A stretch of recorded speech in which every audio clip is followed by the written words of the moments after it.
So given the current situation, ano po yung mga pwede nating gawin para ano yung mare-recommend natin para ma-cushion ang, bansa dito sa nangyayaring krisis sa Middle East and at the same time yun muna, dun muna tayo. Kasi may mga ibang nagsa-suggest dito, halimbawa po yung sa solar. Tapos, hindi ba advisable ang solar power? Bakit hindi i-incentivize yung paglalagay ng mga solar roof para mas lalo pang lumaki? And then ito nabasa ko rin ito yung parang ngayon may new tech mini reactors na yung parang mga maliliit na nuclear machines, no? Hindi na kasing laki ng Bataan na pwede na rin daw yan. Ito po ba ay mga feasible alternative?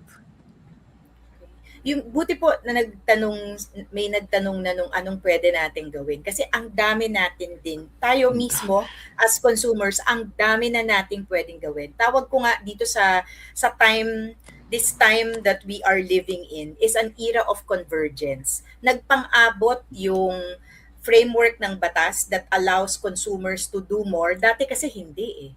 Dati wala tayong ability. Pero yung EPIRA, inallow tayo na yung tawag natin retail competition. Pwedeng magsariling sikap, magsariling bili yung mga consumers. So yun yung unang pwede natin gawin. Tapos nagpang-abot din yung Renewable Energy Act na nag-a-allow dun sa maliliit na technology to be owned by consumers, katulad ng solar. Kaya merong mga solar power sa bahay nila, tapos tawag ng programa net metering, mag-e-enroll ka dun sa net metering program. So hindi na tayo ngayon as helpless as before. So, number one, may nagtanong po, yung pwede bang i-entertain natin yung solar? Pwedeng-pwede at hindi lang to dun sa malalaking hindi mo kailangan ng ektaryang lupa. Pwede lang sa bubong ng bahay mo or may bakanting lote ka dun sa katabi mo. I'm helping on a project right now in Mindanao, ospital, sa tabi ng ospital, dun sila maglalagay nung solar project nila. So, pwede pong magsariling sikap tayo na gano'n. Tapos, enroll natin sa net metering program, yung sobrang kuryente na gine-generate ng solar, binebenta natin dun sa cooperative or sa DU, distribution utility, katulad ng Meralco. Bibili nila, pag nakatanggap ka ng bill, ng power bill mo, nakakatuwa kasi may negative. May minus yung bill mo kasi binawas doon yung binenta mong kuryente, 'di ba? Pwede rin yung tawag natin retail competition. Nung 2024 pinasa namin yan sa ERC, yung tawag namin Enhanced Retail Aggregation Program. Kung napakaliit ng konsumo mo, pwede mong isipin, wala akong magagawa, ang konti-konti lang, passive lang ako, bibili lang ako. Pero ngayon, pwede ka nang tawag ko nga, magbakas-bakas kayo ng mga kapitbahay nyo, tapos mangongontrata kayo, bibili kayo ng sarili nyong kuryente. Alam nyo, ang presyuhan po dun sa retail market, ito, public knowledge public data, but maybe not public knowledge. Public data because ERC publishes the retail prices every year. At least 2 pesos per kilowatt hour cheaper ang presyo po sa retail. Pag nangontrata ka ng diretsahan, kesa yung maasa ka lang dun sa utility mo, mas mura siya ng mga 2 piso agad. So, yun Pwede po. pala yun Attorney Mona. Yes, pwede na po yan ngayon since 2024. And in fact, ang ganda nung uptake nung program, even kami noon sa ERC, yung nandun pa ako, even kami na surprise na ready na pala ang consumers natin na magsariling kontratahan. So ibig sabihin yung halimbawa isang village can decide to pool their demand together at makipagkontrata ng supply nilang kuryente.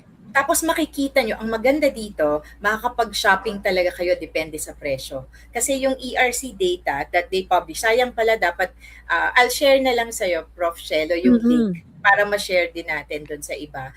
You can see, because ERC publishes the rates, the average lang naman, average rates of all the suppliers in the country. So pwede mo makita, ito dito, mag-shortlist ako ng lowest 3 or lowest 5 tapos sila yung pagbibidding war ko, 'di ba? So, pwede na Mm. po yun ngayon, pwede na yun Actually, ang ngayon. naisip ko nga diyan at the LGU level para ito yung pooling, eh.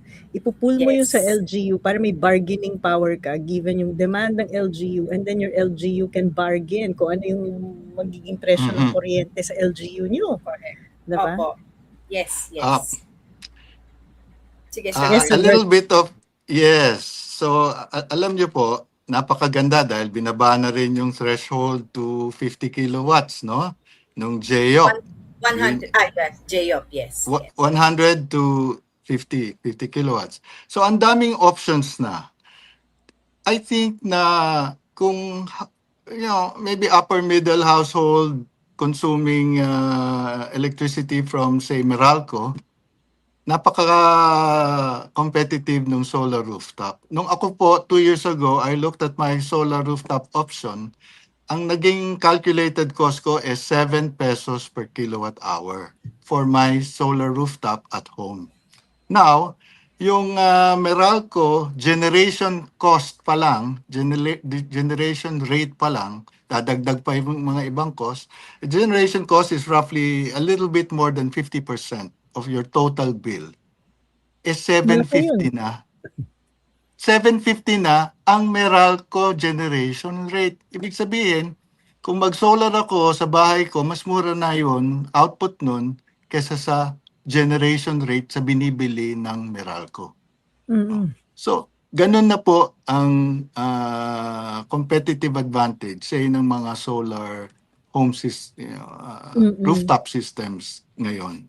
So Tapos, in effect, in the short yes, run, dito sa madali kasing magkabit ng solar, nagpakabit din kami. In 2 days, nakabit agad eh.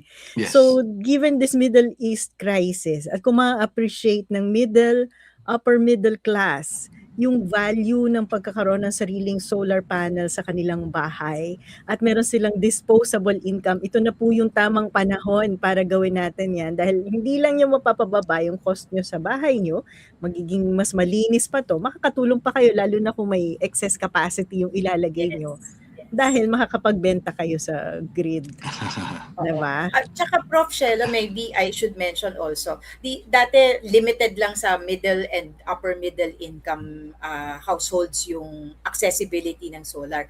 Ngayon po, si Pag-ibig allows loans for home improvement for solar rooftop installation. So, pwede ka mag-avail sa Pag-ibig, ang haba ng ng repayment period, 'di ba, pag Pag-ibig.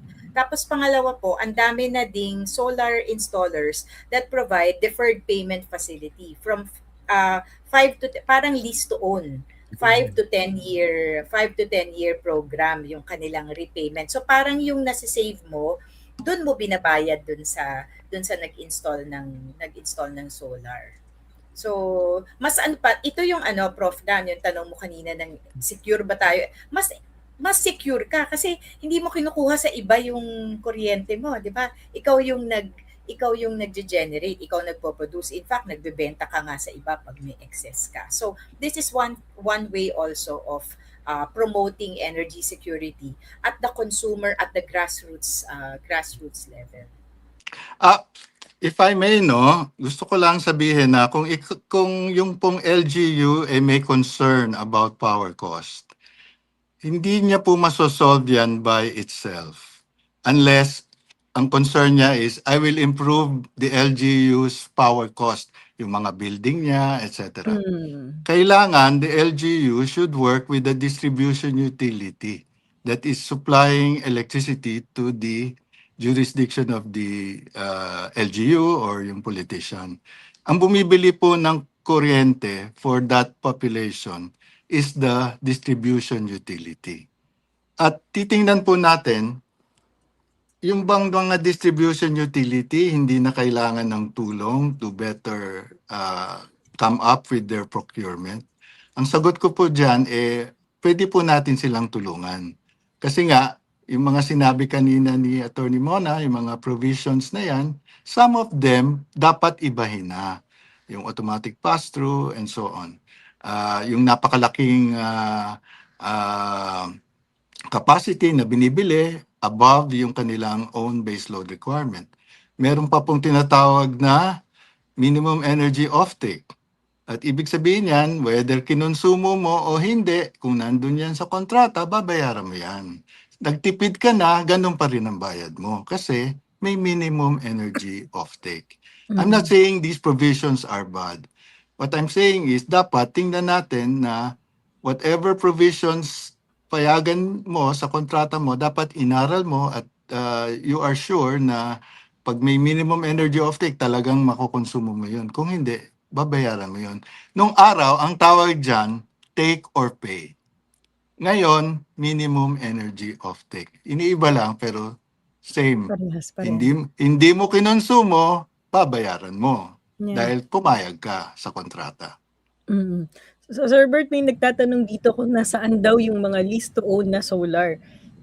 Siguro you can email me and then I'll post it here sa link sa YouTube natin after para ma-pick up. May mga options po. I'll send some Sige, Pero sige. we're not endorsing baka kala nila nag-endorse tayo. Example lang. Mas maganda hindi namin alam ni Prof. Dan yun eh. Sana nag-lease to own din tayo. Kasi medyo malaki yung capital eh. Malakas kasi kami sa kuryente. Pero kaya halos zero bill na kami dahil sa solar eh. Prof. Celo, Yes po. tanong ko lang po, may LPG po ba kayo cooking Yes. sa bahay nyo? Dapat po wala na. Ang problema Kasi po- namin... sige. Kasi po ganito po yun. Kung ikaw ay may solar sa iyong rooftop, to the extent that you can, you have to adjust your energy consumption to maximize your solar. Alam natin na yung solar is say from sometime 8 a.m. maliit, palaki ng hanggang 12, hanggang sa mga alas 3, alas 4. Ganyan po, di ho ba? During that time, you have to consume it to maximize it. Now, ibig sabihin yan, kung may mga niluluto kayo, kung merong mga laundry, gawin nyo during the solar hours when your solar is producing. And nakikita nyo naman po sa telepono, di ho ba? May app kung ano Yes. yung output. Now, ba't ko sinabi na dapat wala na kayong LPG? Kasi kami sa bahay, proven ko na mas mura yung ang ginagamit namin infrared cooker para hindi maselan sa cookware. Kahit ano, kung umaandar dati sa LPG, aandar yan sa infrared, hindi induction na maselan. So, mas mura na, mas safe pa, at na-optimize mo yung solar. Kaya parati kong sinasabi na hindi lang pinalitan mo yung nagdagdag ka ng solar. Tingnan mo rin what you can do in your consumption to maximize your solar home system, rooftop system. Actually, naka-battery na po kami. Ang ibig sabihin lang nun, kailangan natin magpalit ng mga appliances. Kasi yung aming stove ay LPG. Yung dryer ng damit ay LPG. So, kailangan magpalit ng kuryente. At Prof. Celo, baka meron pa akong recommendation sa inyo. Sana hindi nakikinig yung Meralco, no? Meron pong peak off-peak rate for households. Ibig sabihin Not just households. Kaka-register ko lang nung aming simbahan sa okay. Peak off-peak rate.